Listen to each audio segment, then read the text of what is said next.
So this question came up this week because of a little situation we had with one of our buyers. So as you know, this is a seller's market and it's a very tough market if you are looking in the $200,000 price range.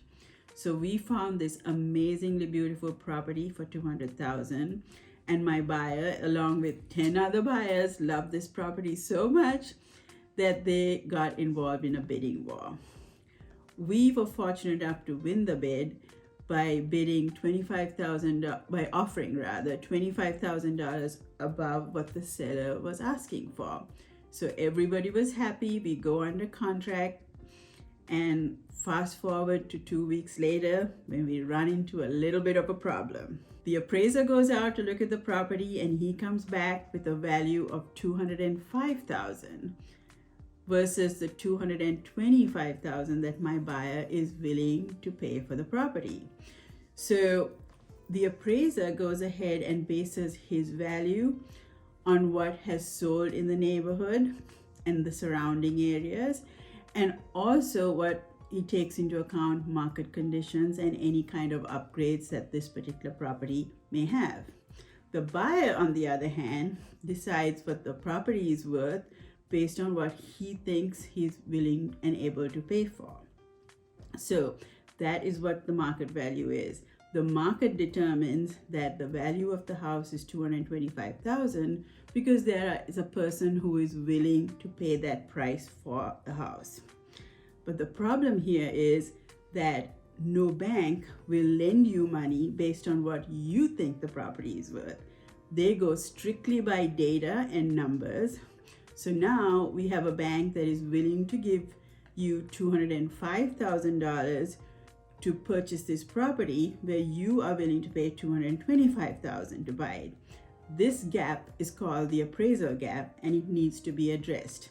And it can be addressed in a number of different ways. Oh yes, the appraisal gap. So generally you have two types of value. You have your appraised value, which is an appraiser's opinion of value based on sale comps or sale comparables, not based on any type of emotion. And then you have your market value, what someone is just simply willing and able to pay, and they're not always in line like this. Sometimes your appraised value is higher than your market value.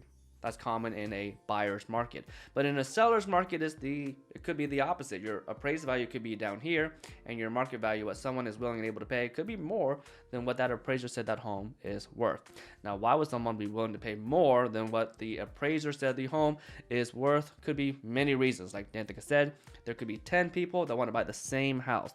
And out of those 10, maybe 4 people have been looking for a long time. Maybe they've already sold their house. Maybe they have their lease expiring or whatever. Maybe 2 of those people are from that strange land, California, where anything less than $1 million is a steal anyways. Maybe you have family that lives in the it could be a bunch of reasons. Now, when you have an appraisal gap, this is where a real estate agent really shines. Now, the first line of defense, in my opinion, is to simply look at that appraisal, because appraisers are human too, and sometimes humans make mistakes. If there's a mistake on that appraisal, boom, it can be addressed, and hopefully that will eliminate the gap altogether.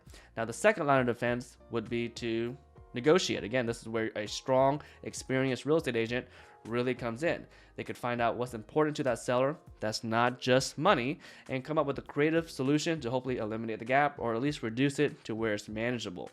Now, another line of defense would be me, where it's a little bit more cut and dry. We just need to fill in that gap with money, right? Either it's money from you, your checking account, maybe you have some stocks you can liquidate, some assets you can get some money out of, or if you have some family that you've been really nice to, maybe they can give you a monetary gift. Now, the last line of defense is, generally speaking, in the contracts, you may have a contingency, an appraisal contingency that could let you out of the contract if none of these factors or none of these solutions will work. You could walk away from the deal and get your earnest money back if you have that contingency. But again, a real estate agent would be the better person to talk to about that than me as the lender. And with the appraisal gap, it's not just important for buyers to be aware of this, but it's also important for sellers to be aware of this too, that there is even an appraisal gap going on. Reason being, because on the mortgage side, I have a buyer buying a house right now that's off the market, and the seller is a savvy seller. He wanted to pay to have an appraisal done, so he's aware of the true value, in his opinion, the true value of his home. But sadly, he's not savvy enough to know that the market value could be much higher than what that appraiser said.